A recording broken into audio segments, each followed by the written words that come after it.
Hello, how are you? I'm Matthew, host of Truth from the Booth. Thanks for sharing space with me and my paranormal guest today. Why do people chase the dark corners of the world? Today we're going to ask what starts that obsession. Was it curiosity, a calling, or something that followed them home? My guests are three paranormal investigators who have stood where history refuses to stay quiet. One of them was photographed at the Bell Mansion, a place whispered about, argued over, and feared. What happens when you step inside long enough for it to notice you back? We'll ask whether spirits lie dormant, or if we wake them. Do vibrations, footsteps, voices, fear itself flip a switch that can't be turned off?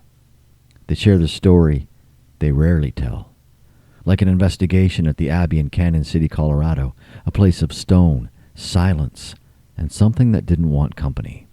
An attack, not metaphorical, not imagined, a moment that changed how they investigate and why. Today the line between investigator and witness blurs. You're listening to Truth from the Booth. Don't touch the dial. Something might be listening too.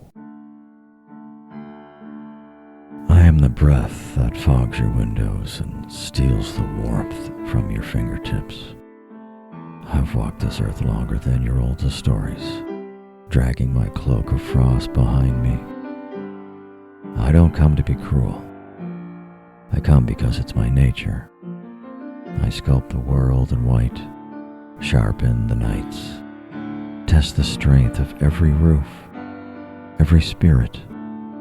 I am the creak in the trees at midnight, the wind that prowls alleyways, the cold that settles into bones people wish I'd leave alone.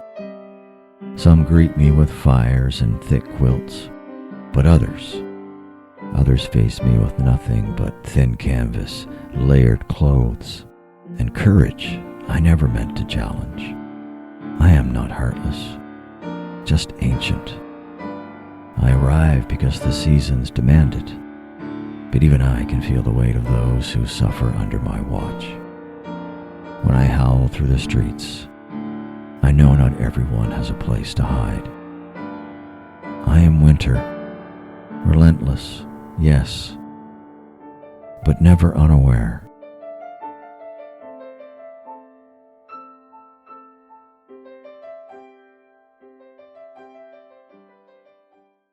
Nick, thanks for hanging out with me.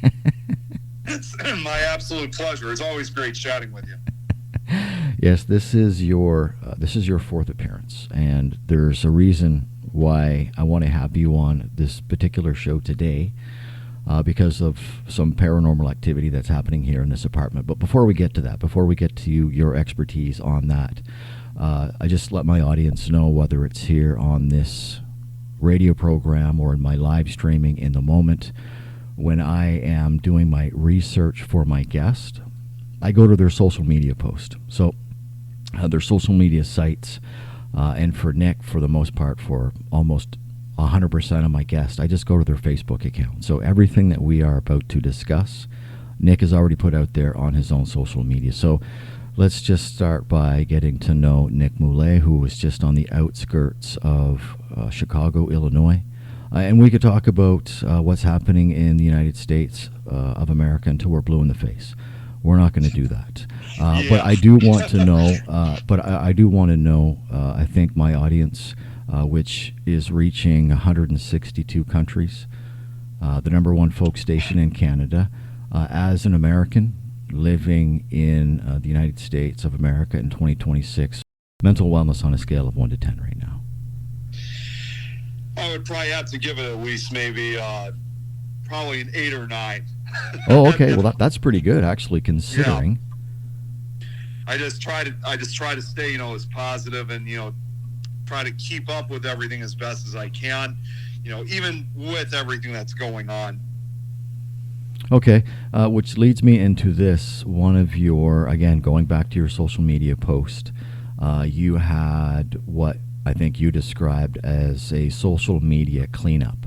So the beginning of this year, you decided to take a hard look in the mirror and really decide who you wanted to go forward with in life. and just by you putting up a simple post, your opinion on what's happening in the in your own country. A lot of friends fell to the wayside. Can you tell us about that? Yeah, I mean, obviously, as you probably heard about that whole thing involving Renee and Nicole Good's murder, if you will, from ICE agents.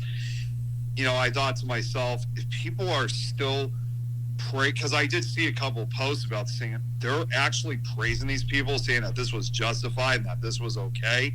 It's like, I can't associate with anyone that has no regards to human life. So that's when I just decided to really get an understanding of who are the real human beings and or friends out there and who's not.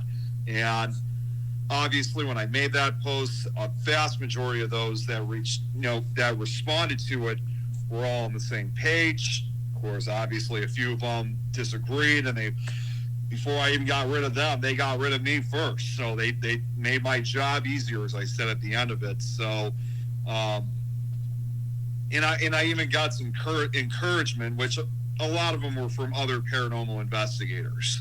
So, I still remember some of them saying, for what you said and what you did of getting rid of those folks, it's like they were telling me how terribly proud they were of me of making such a decision like that. So honestly, I may have lost some investigators that, some other investigators I was close with.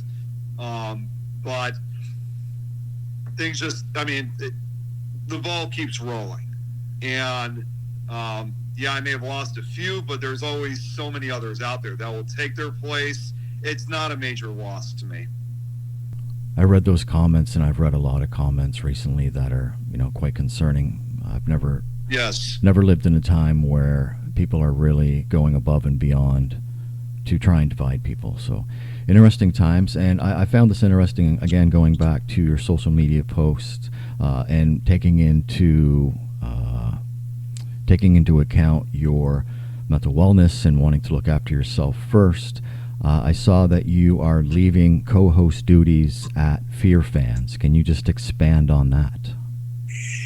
Yeah, I made the choice of leaving. Yeah, as much as I love podcasting, which I still do, of course, but I made the choice of leaving the Fear Fans podcast because, it's sort of a long story, so I'll just give kind of the shortened version of it. But the last show that I did not go so well. I mean, to the others, they think it was great, but it really wasn't. It was actually, to be fully honest, kind of embarrassing. In what way? In what way was it embarrassing? Well, because one of the show hosts that came on, first off, he was drunk. Okay. And now he has appeared on the show drunk before, but usually he does that for comedic purposes. This time it just went too far. We had a very famous horror movie celebrity who was actually in some of the horror films of the 80s, like Return of the Living Dead, and also it was because they kept him on for too long. It should have gone for just an hour, and we were even trying to tell the others that we had to end things, but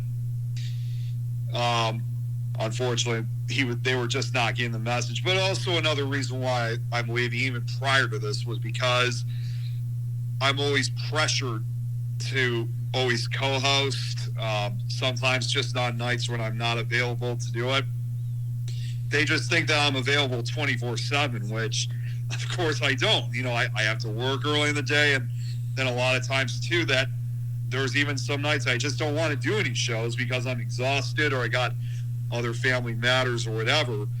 So that's when I finally decided to put my foot down and just say, you know what, I'm pretty much done with this show. I just can't do it anymore. I'll still do the other shows because there's not as much of that pressure, but I just can't do this one anymore. How many different shows, and how many times a week are you in front of the camera? At this point, I'm doing not necessarily a week, but I'm officially hosting or co-hosting 4 different podcasts. Okay. Usually, surprisingly, 2 on Thursday, 1 on Friday, and also sometimes one on Wednesday afternoon. Although, actually, no, let me take that back. 5 shows, because that would also include mine, but I haven't done mine for almost a year now because my show is currently on hiatus because I've been involved with different projects. Yes, lots of projects on the go. Yes. I wish people could, because this is radio, I'll try and paint a picture for my audience. I have a 3-foot by 6-foot Canadian flag with just over 1,400 signatures on it, including including Nick Mulae and your good friend Tom. I had the opportunity to be in the Milwaukee area back in, I think it was 2019. Yeah, 2019 it was. Yes, and you and Tom drove, 2 or 3 hours maybe to come to the hotel where we were? To get to Milwaukee, it's only less than 2 hours, so it wasn't even that far Okay. to drive it. But you did it. But you came. Yeah, you came. we did it. We hung out for a bit. We went into the city. Your signatures are on this flag, and one of your posts, you have quite a flag collection of yourself. And we're going to get to the paranormal stuff, I promise. Yeah. But just tell us a little bit about your flag collection and how long has it taken you to collect all those flags? So the flag display that I put together, I mean, it is, believe it or not, in association with the paranormal community. It's to represent all the different countries that I have close ties and connections with. Although, again, in addition, it's in response to what's been going on over here, as you know what I mean. And it's supposed to be kind of a backlash message, if you will. And but in addition to that, but also as another addition, it's not only just the close ties I have in these countries that, with these different paranormal investigators. There are also a few flags that I don't have any connections at all with, but for various reasons, I thought to myself, you know what, I should add this to the display. And it took me about almost an entire year for me to put that all together. And although it looked like as if it was completed, it's still not officially finished, because I'm still going to be adding additional flags, in the far coming future, just not as frequently as what I got right now. As a matter of fact, I already have a new one that's going to be, it did arrive 2 days ago, but unfortunately that one was broken. So I had asked them to send me a new one, and that was the flag of Colombia, South America, because I just made a new connection in that country. So that earned its spot onto the display. Awesome. So how many connections do you have roughly with different parts of the world? As of right now, I would probably say I haven't even really counted, but I would probably say at least either 40 or 50 countries. Okay. Fantastic. That's wonderful. And just to throw it out for you, Matt, I mean, because I tagged you in it myself, because I decided to tag everyone that I knew these close ties, individually with these flags. Canada's got quite a big paranormal community themselves, so there's definitely a lot of Canadian investigators that yes. I tagged. Well, you know what? And that is the reason that we're having this conversation. So let's get into the paranormal stuff. And I just want to let people know I don't make any secrets about this. This conversation is being recorded on Saturday night. It's the 17th. So it's very fresh, overcast, rain. I think there's a snowfall warning in effect. There's some bad weather headed towards the Atlantic coast. What's the weather like in your neck of the woods right now? Freezing. Okay. It was, in fact, in addition to that, too, it's been snowing over here. Actually, one of my friends just showed me the weather forecast. We're currently under a snow shower, and it's 16 degrees right now. So, yeah, it's cold. It is cold. Okay. All right. Okay. The friends that you're with, they feel free to, pass the phone to them.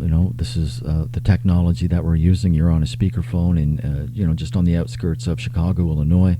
We're doing this through the audio of Facebook Messenger. So These questions are for all the paranormal investigators in the room. So we'll start with you. Nick.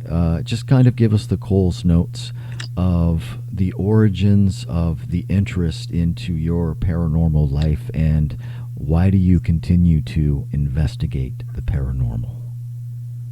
So to add to the origins, like of how it all started, and I know I've talked about this before, but I'm willing to talk about it again.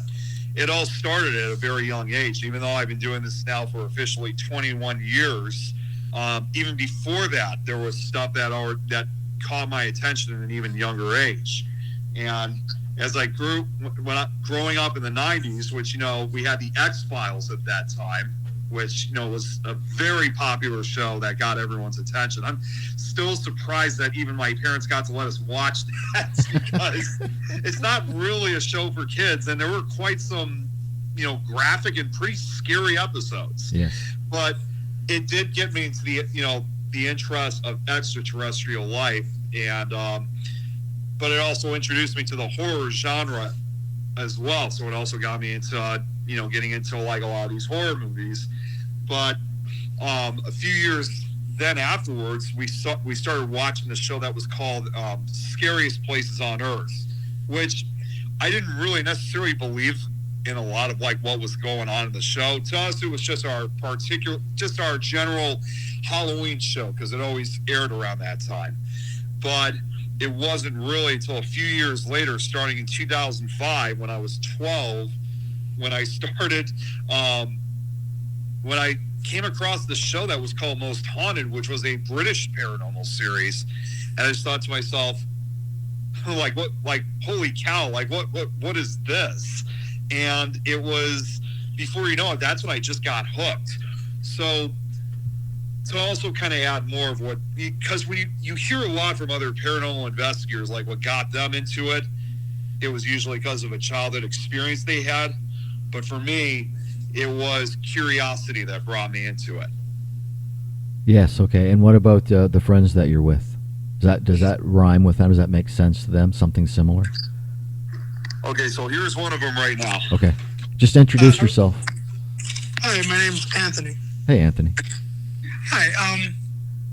I wouldn't say that I had a similar experience to Nick of why I got into the paranormal, but it did happen at a younger age.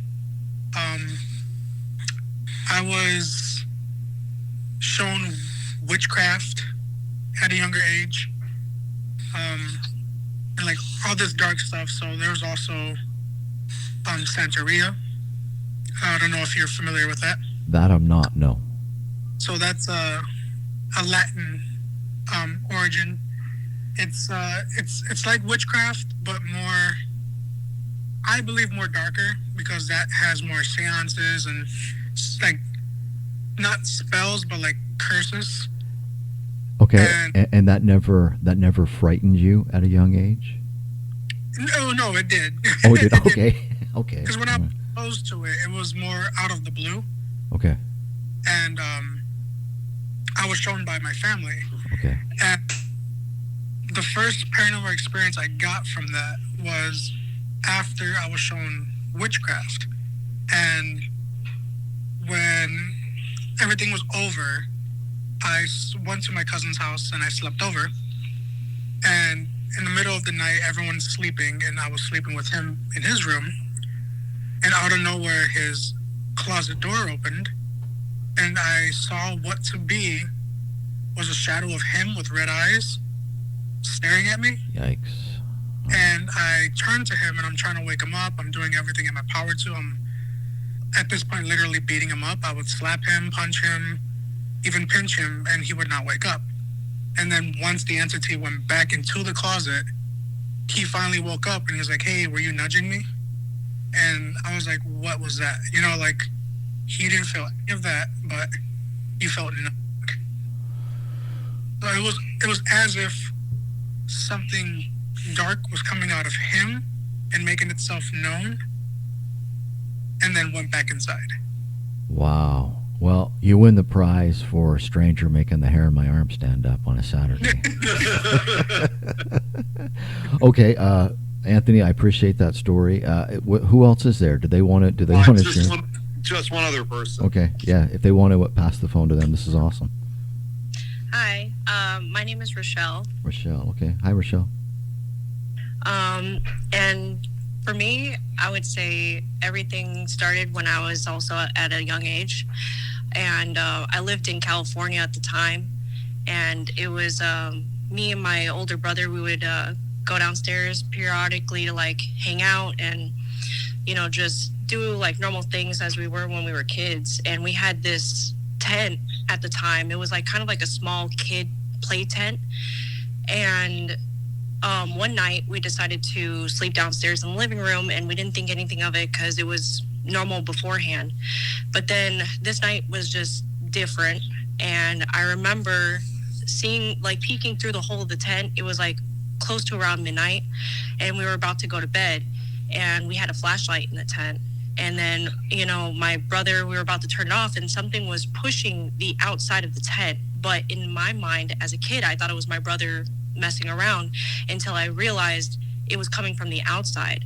And then from my brother's perspective, as we were talking about it when we got older, he said that he looked up at the top of the tent and there was red eyes and blood coming down. And then when I realized that it wasn't my dog, it wasn't like anything else, it was just me and him alone downstairs in our living room. I was like, we were screaming because of how terrifying it was. And then I remember when my dad finally did come downstairs, everything stopped. And then, you know, I got out of the tent. I remember seeing something underneath my table, but I couldn't really depict what it was. But ever since that night, there's always been like crazy amounts of paranormal activity in my house.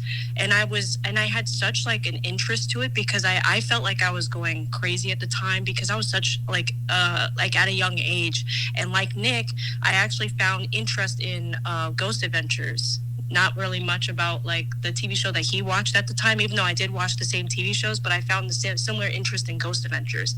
And through there, I actually developed like a paranormal investigation club in my high school about 10 years later.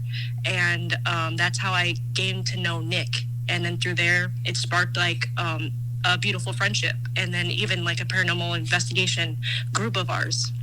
That is amazing. That is so amazing. I want to go back to the beginning of your story.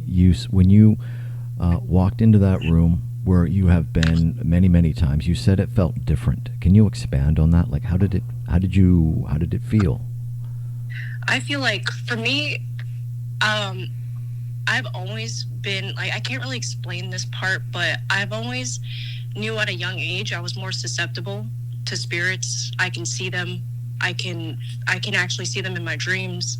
And sometimes like I can't fully like explain if it's me just dreaming a premonition or it's actually reality, but like I'm more susceptible to seeing things, so like I can feel energies shifting in the room. And I just felt like, I don't know if it was just something my brother was doing, because at an older age he actually dabbled in witchcraft. So, and then my town itself, when I used to live in California, it was built 100 years on a Native American land. So, and it was actually from my ancestors that founded the land that my town was built on. So, like, I just felt like, even going to my friend's house as I was a young kid, like a lot of my friends' houses, they also had paranormal activity. We had like a couple events happen through time, but I just feel like within my personal situation with my house, like I think like since that night, everything just felt different. I fully can't explain it, unfortunately. Wow, this is like a bonus episode. Like the hair has been standing up on my arm for like the last 10 minutes. The when you were talking about being inside the tent, I was having flashbacks of the Blair Witch Project. Oh my God. Well, listen, I want to thank you both for sharing those stories. Don't go anywhere, because I want to move on to now that we have a base of, you know, the origins of this, going back to Nick's Facebook post. And I don't know, I know Nick's been there because that's why we're going to talk about it. The Bell Mansion. Can you just what's the attraction? What's the history of Bell Mansion, and why do people go there? So the Bell Mansion, first off, it's located in downtown Fort Wayne, Indiana. And it was built, I believe it was built back, I think in the I can't remember exactly. It was either the 1910s or 1920s. So it's an over 100-year-old building. And for over 85 years, it served as a funeral home. And I mean, literally like 10 plus years, 10, 15 years ago was when it officially closed as a funeral home. And it had been, it was closed for a number of years, but then they decided to reopen it, not as a funeral home anymore though, but more as a haunted attraction. And there was a lot of paranormal activities you can imagine from the, because, considering how many bodies, wait, hang on one second. Rachelle. Yeah, considering that, how many bodies went through there, it's a highlight of paranormal activity. Do you have any experiences associated with any visits there? This is a question to any of you there. So I only got the opportunity to investigate the Bell Mansion twice. Unfortunately, and you probably saw with what I wrote, but sadly they closed it down. Everything inside the Bell Mansion has been taken. I don't know what the actual fate of the building is going to be from this point on, but other than it's closed off to the public. But some of the the experiences that we had during the investigations was, and Tom was with me on both of these occasions, but Tom had a special app. It was kind of like one of those kind of translation apps, like where, you speak, like if you're speaking English, and if you're trying to reach out to something that, because among the spirits that haunted this particular mansion was a Spanish woman, and a lot of the responses and EVPs they've gotten was all Spanish. She it was obvious she never spoke English. So Tom was here. Actually, we're going to move to a different room. Sorry. So Tom was he was using an app that allowed to translate him, like asking questions, and to our surprise, we got a few of the responses back, which we couldn't believe that we actually got them. But there was also another occasion, and this is also a much more funnier one. In fact, we have this on video. On the second occasion that we went, when we investigated the Bell Mansion, we were actually there for an actual documentary that was being filmed there. And the problem for this investigation, though, that night was, first off, it was hot as hell in this building. It was the middle of August, and unfortunately the AC was not working, so that made things very difficult for us. But we went up to one of the main bedroom floors, and we were with another group. They were a group from Ohio, and one of them decided like actually lay on the bed to see if anything would any type of responses or reactions would occur. And I might have this incorrect. See, that they would tell this obviously better than I could, but they got a response saying, like, "Are you comfortable that I'm laying in this bed?" And we get this yes. And I think the next question was, "Wait, are you in this bed right now?" He's like, "Yes." And he literally, as soon as he got the response, he literally jumped out of the bed, he was like, "I'm not staying in here for another second. There's already something in there." Wow. Well, I towards the end of this conversation, I want to put this to the three of you, the most terrifying moments on one of your investigations. Nick, you've talked about it before. I believe where was this? At the Abbey in Canyon City, Colorado. Canyon City, Colorado. Yeah, so I'm going to get you to talk about that in a moment. I'll get the stories from Anthony and Rachelle. But the reason that I want to have you on this program right now, and I'll get your thoughts on this. We believe that we have paranormal activity happening in the unlived apartment above us. And we have been, we've been hearing noises for months and months and months. It's been a lot more active within the last, we'll say, 6 months. And one of the theories that we have here is across the street and on the west side of the Halifax side of the harbor, Irving Oil has been doing detonations in the harbor, just construction work that they're doing. So my question to you, 2 points. Can spirits go dormant? And just to paint a picture, just to let people know where the show is taking place, just on the outskirts of Halifax, we are at ground zero for the Halifax explosion. So where I am living right now, 2,000 people were killed instantly on 1917, December 6. So we're thinking that these recent detonations in the harbor may have brought dormant spirits and made them a little more active, maybe for the first time in many, many years, due to the vibrations, the energy shift. Is that plausible? And I put that out there to Nick and the other two paranormal investigators. So I'll start off. Yes, I think it definitely does. Considering that there's all these detonations that were going on in Halifax, probably it is very likely that a lot of these spirits were dormant to begin with. But when it comes to these detonations, probably to them it's like as if they're witnessing like a repeat of history, because like you said, 2,000 people died from this. I mean, it was prior to World War II. This was the largest man-made explosion, in world history at that time. So, and the roughly 2,000 deaths that occurred, everyone mostly died from the impact of the explosion itself. So it is possible that, with these detonations, it not only triggered like those memories over what happened almost 110 years ago, but more importantly too, they fear that could this be like is there like in their mind, they're thinking, is there like another explosion happening? Like, are we going to see like another 2,000 or more people die this time? So it does leave the question of, could it be possible that the spirits of the Halifax explosion are trying to basically either maybe try to warn or prevent modern day Halifaxans from suffering a similar fate like their own? Because I've done my research on the explosion, and just the way how some of them died like very brutal deaths, and even the ones who survived suffered graphic injuries. Yes, absolutely. And I'm just learning here within the last couple of hours new details that have happened here in this house. So we're going to continue to investigate that.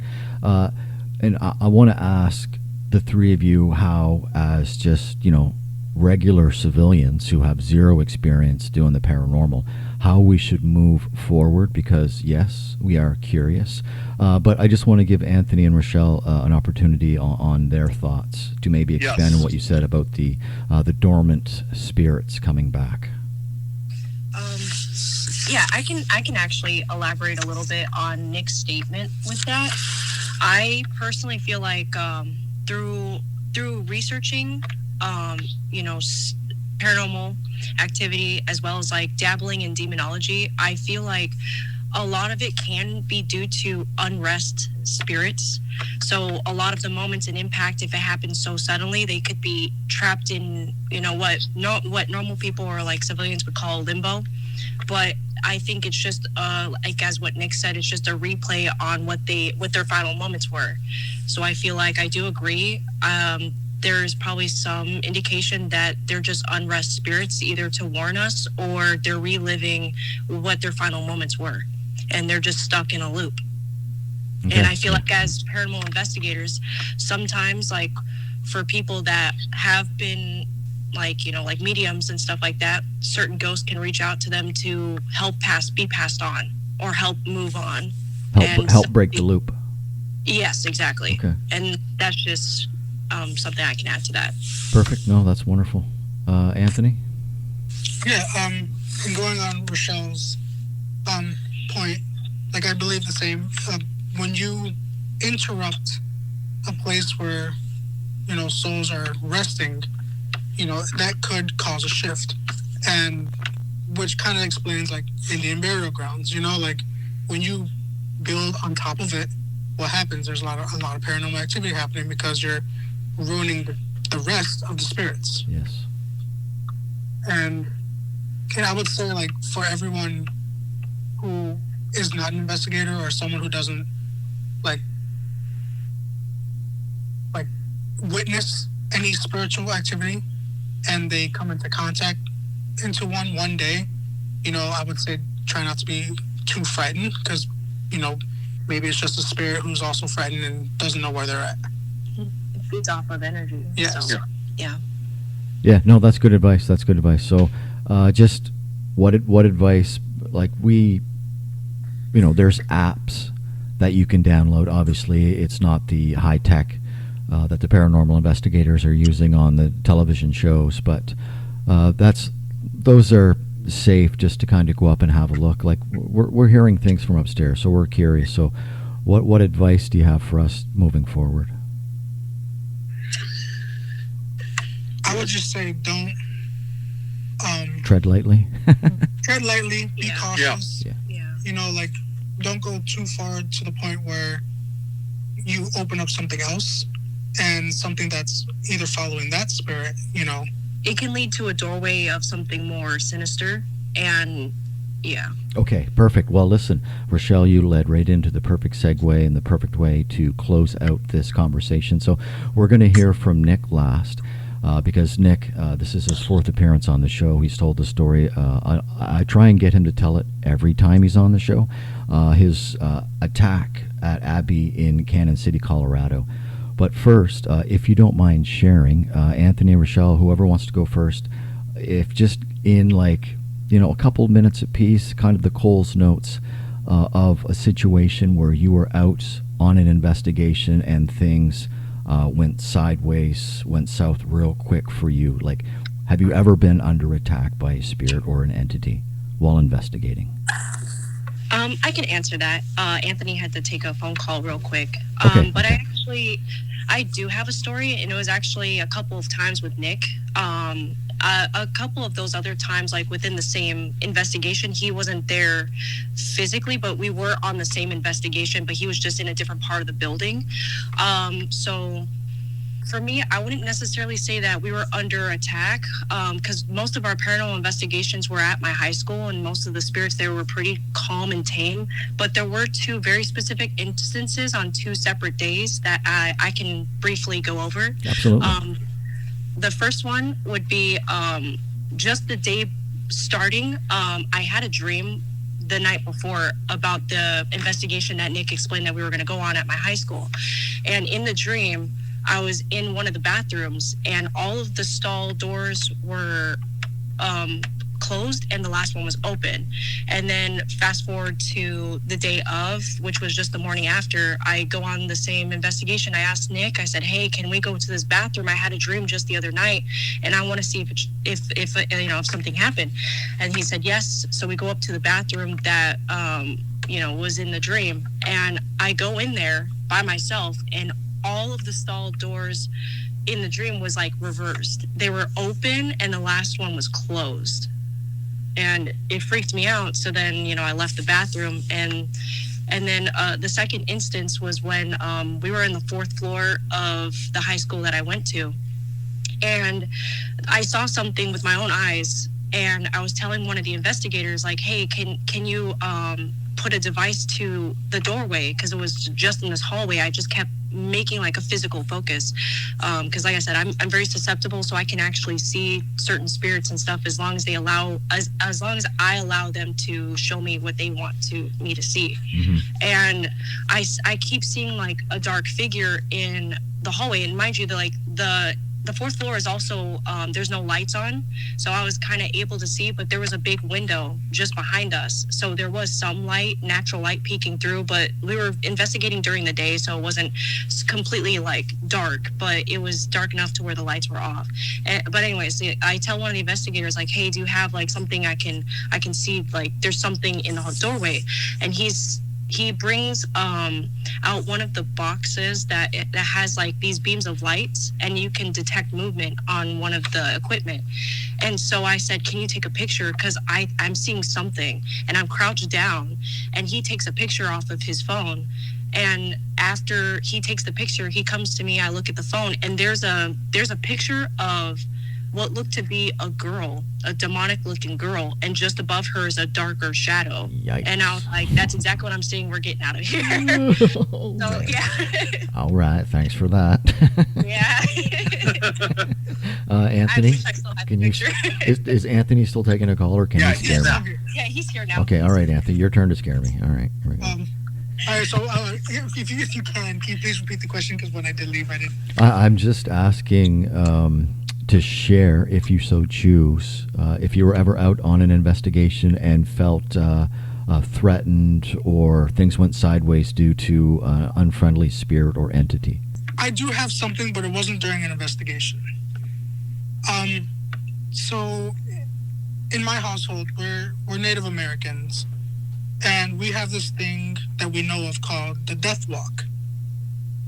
And that's basically like, you hear footsteps. When you hear footsteps and you can clearly see there's no one around, that's someone close to you that's going to pass away.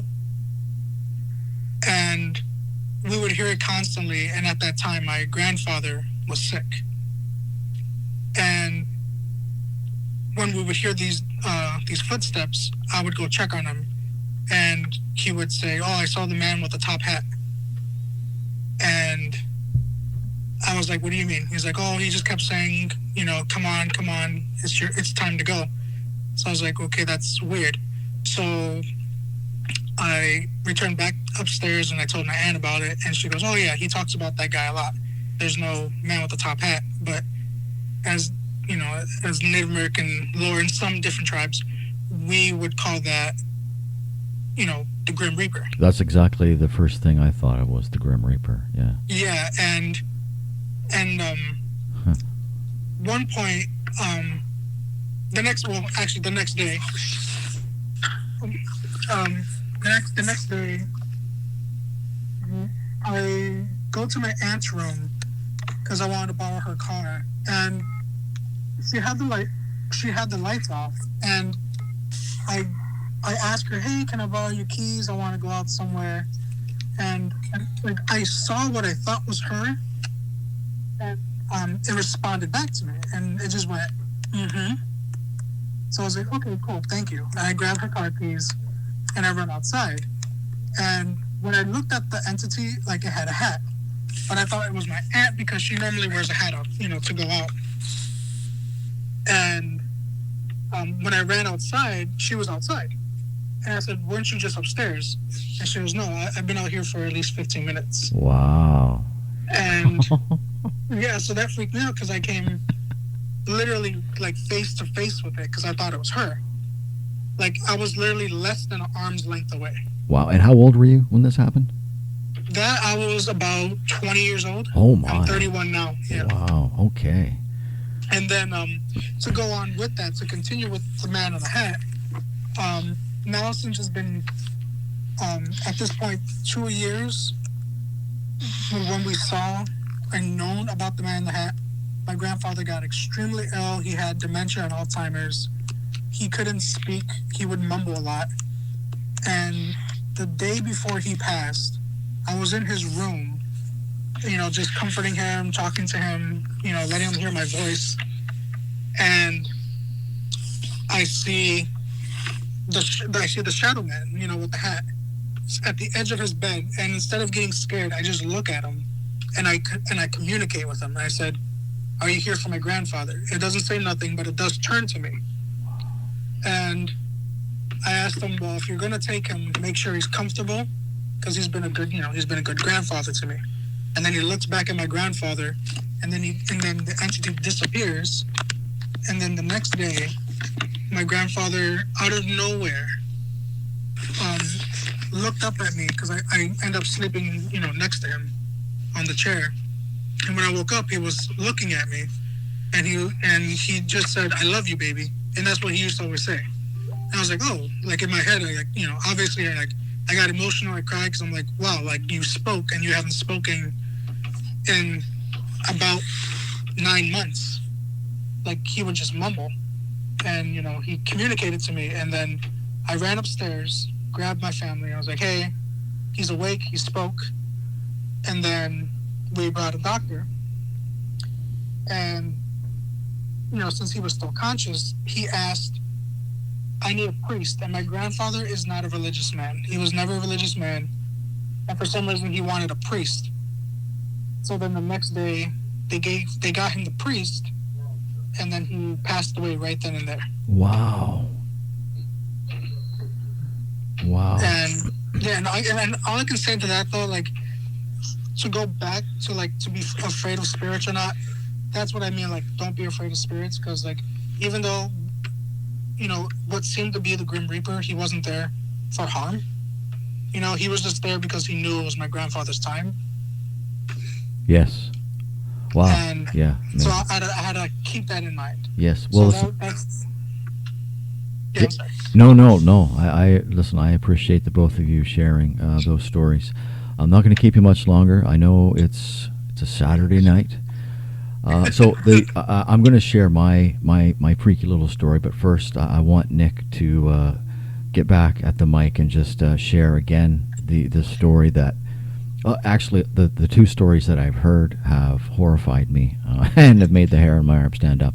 And I know Nick is going to make it 3 for 3. So can you tell us about your experience at the Abbey in Cannon City, Colorado, Nick? So the Abbey, to start off with,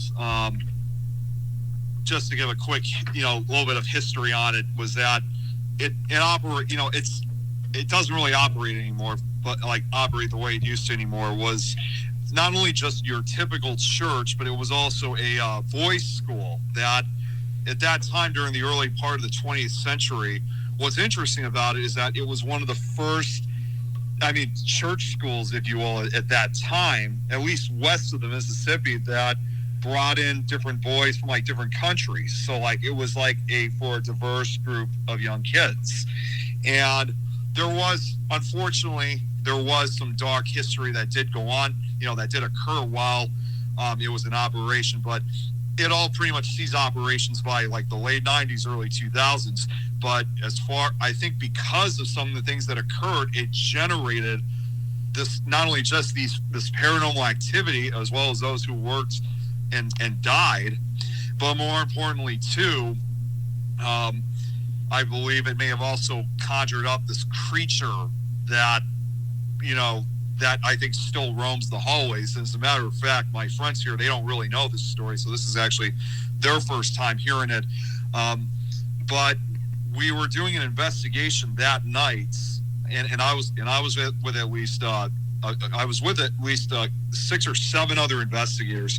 We were in the chapel area, and we were doing a ghost box session. We got a couple of responses like we normally do. But then all of a sudden, I started feeling like this horrific, like, pain within my stomach. And, of course, at first I thought it was because, was it something that I may have eaten? Or did I really have to go to the bathroom? It did not feel anything like that. It wasn't even just like a feeling like I was going to vomit or something. It was just, the best way I could describe it was, it almost felt like as if something just grabbed hold of my stomach and then just twisted it as hard as it could. And I had to tell one of the investigators, saying, guys, I'm not sure what's going on, but something's like grabbing my stomach or whatnot. And so they got me out of the chapel for a few minutes. And after I left, like, I was fine then. So, at first I did try to pass it off, thinking it was probably just something that was going on in my system. So after, when we went back, we actually walked to some other areas of the chapel area. We were actually up on where we were on the upper floors, like where some of the pews were. Very, very briefly, I did see a white shadow that kind of did go off in the corner of my eye. And I told him, saying, guys, just saw a white shadow of some sort. But we didn't really think much of it, because it's common for us to see stuff like that on investigations. So after we were up there for a while, we went back down. In fact, I sat in the very same spot in the pew that I was sitting in. And after a few minutes, that horrific pain came again. And when I told them that it was happening again, they're like, okay, something's not right. This is I think because some of them were mediums and psychics, I think they realized very quickly that I was being attacked. So they had to call in one of the guys that actually ran the location, and they had to put holy water on me. Like, they literally, like, poured it on me, like, on my chest, on my back of my neck, my arms, legs, just all over the place.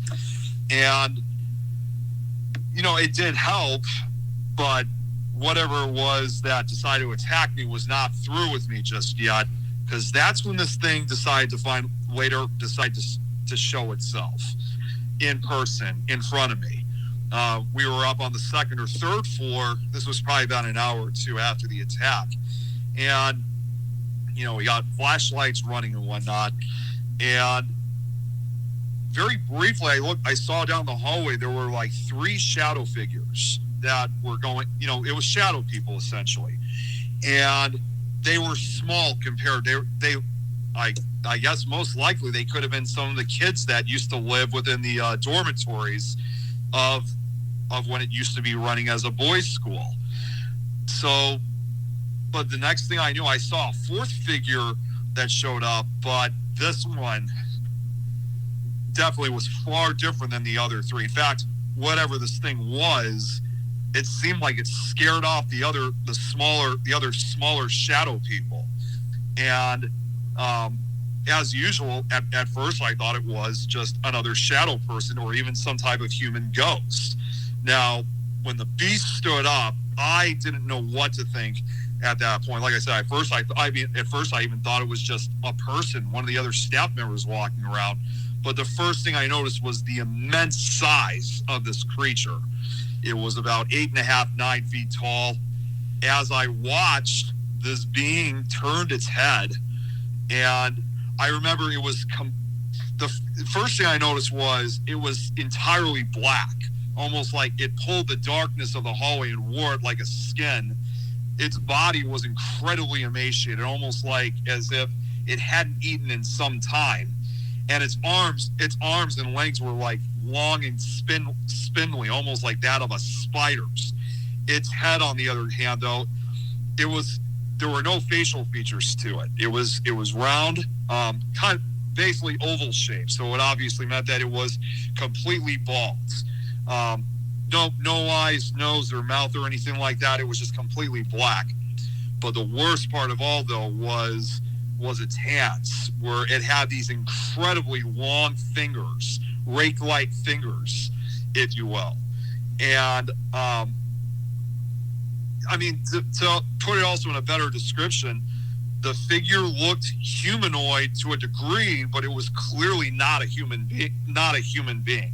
And I didn't know what it was. I stood there in shock. I now know what it was, but at the time I didn't. I mean, surprisingly, I wasn't necessarily scared or terrified. It was more shocked that I was seeing. So it's like when you're seeing something like that, it's just such an unbelievable feeling, because you really have to think to yourself, like, am I really seeing this? How long did all that go for? Like, how many seconds did all this elapse? The entire encounter, I think it only lasted for as like what they always say with a lot of these experiences, it felt like an eternity, but I think the entire encounter only lasted probably just a minute, because it did give me enough time for me to get an understanding of what I was seeing, that I knew without a shadow of a doubt that I was staring at a monster. And I didn't know what this monster was going to do. And it didn't really move too much, like as far as like walking or whatever. And by the way, this hallway that we were standing in, this was one of those really huge ones. So even though this thing was like 8.5, 9 feet tall, it fit perfectly in the hallway. And I can remember, the only other thing I can remember was at one point it turned its head, it looked towards me, and then looked back with the other investigator I was with, and I knew, and like I said, this thing was much, because I know we've met in person. I'm a pretty tall guy myself. I'm 6'1". I was truly dwarfed by this thing. And I know some people will say, well, is it just because it was so close to you? Because sometimes they appear a lot larger than they actually are. You're not looking in a rearview mirror. You're looking at something. Yeah, like right a rearview mirror. This creature was probably about maybe 60, 70 feet further down the hallway. I mean, let's face it, that's quite a distance away. But yet, even that kind of distance, you could still see it. It's huge size. And before I could even question anything else, it disappeared. It was gone, and I never did truly see it again. And from what I believe I may have seen that night, because I was told ahead of time about this creature. Now, I know it started off as a creepypasta tale, but now people said that they've had actual encounters with it. I believe that to this day, I probably may have seen a creature that's now known as the Rake. The Rake, okay. Wow. So you are one of the lucky to have experienced that. kind of a lucky, but also unlucky, because yeah, it got to that point. It really made sense of why I had this attack, and I think it was because later that night, and I had a couple of visions of this for whatever reason. It was like, I call it a reenactment vision, where it was like as if I was watching from a third-person view, and it would be involving when I was sitting in the chapel area, exact same way how it all went for me when I had my stomach, having these issues. The only difference was this time, even though it was completely dark in this room, this time I could see that same exact creature in these dreams. It didn't look as different as like the actual encounter, but it did have an additional feature, which made it even more unsettling. This time it had red glowing eyes, and part of that dream was where it kind of bent down like right towards me, and it reached out with its long spindly arms, its rake-like fingers, and it was grabbing right at my stomach. And I'll never forget this. I could even see, even in the dark, its cheeks started like raising up, almost as if it was smiling, like it was taking pleasure in my torments. But when the other investigators came to intervene, including one who gave me this, it wasn't just like a simple hug, like a comfort hug. She was protecting me from whatever this was. As soon as she did that, this thing literally stood up and it retreated back into the darkness. So I knew at this point, like I said, that this was a full-on encounter of the Rake. Truly terrifying.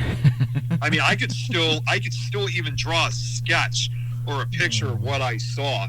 And what I did some research, of course, even though I already knew a lot about this creature. The Rake has become kind of more of, it's not necessarily a demonic entity, even though it does sound like one. It's kind of more like a Night Stalker type creature. It's kind of one of the newer cryptids, if you will. It fits into the same realm, like, with, Loch Ness Monster or Bigfoot or the Mothman, to name a few. Although sightings have gone even further back, than it's just something that's gotten more attention over the last few years. So I actually was able to find a few other eyewitness accounts of people who were either attacked or, they witnessed a creature similar to the Rake. And I did try to contact some of the witnesses, but I wasn't getting anything. Of course, some of these were several years old, so it was unlikely I was going to get a response back. What I received from these stories was almost exactly similar attacks or encounters of this creature, as especially involving the descriptions. So that told me immediately that this was not a typical ghost. This was not a shadow person. This was not even truly a demonic entity. It was exactly what I experienced. This was truly the Rake. Yeah, listen, that's the fourth time I've heard that story. It scares me every single time. And tonight was a bonus show. We had terrifying stories from Anthony and terrifying stories from Rachelle. I want to thank you for your time. I want you to get back to your evening, but I'm going to leave you with a story because you've all shared your story. Now it's not paranormal, but it's something that happened to me many years ago out west, just on a simple bus ride home. But to this day, I cannot explain it, and I'm sure, Nick, I've told you about this. I know I've either talked about it on this radio program or in my live stream. In a nutshell, here's what happened. I'm on a bus. I'm on the 321 bus. We'll make a bus stop. A bunch of people get on the bus. I've already been situated, towards the back of the bus. I can see people getting on the bus, and I recognize someone from my own community. I'm not someone that I, have conversations with, but I know that they're a part of my community. They're now on the bus with me, traveling in the same direction. It's not 4 stops later, and they get off the bus. I watch them get off the bus, and I'm kind of scratching my head because I know that they live in my area. And I'm just like, oh, I wonder why they're getting off the bus here. It's dark out. It's like the winter time, this time of year. 5 minutes later, maybe 3 or 4 stops up the road, we're going in a straight line. So like 5 minutes later, so 5 minutes after this lady gets off the bus, I watch her get off the bus. A few moments later, she gets back on the bus. Now, logistically, it is impossible. To think about it, she would have had to have gotten off the bus, immediately gotten into another vehicle, a waiting cab, drove by us, got dropped off to be picked up at the next stop. Do you follow what I'm saying? Yeah. Yeah. To this day, this was many years ago, that is an unexplainable event. I know what I saw. Now, it's not paranormal, but it's a bit freaky. Yeah, it's still pretty unsettling, nonetheless. It sounds like a glitch in the Matrix. Yeah, A exactly. glitch in the Matrix, is that what I heard? Yeah. Okay, I just wanted to share that. Maybe you can just kind of, the next time you're out bowling, Nick, or karaoke, or whatever the fun things you're doing down there, just do it safely. We're definitely keeping you in our thoughts up here north of the border. Anthony, Nick, Rachelle, thank you so much for hanging out with me. Thanks for the stories and some insight into the paranormal world. Thank you for the opportunity. Of course. It was a pleasure. Thank you as always, Matt.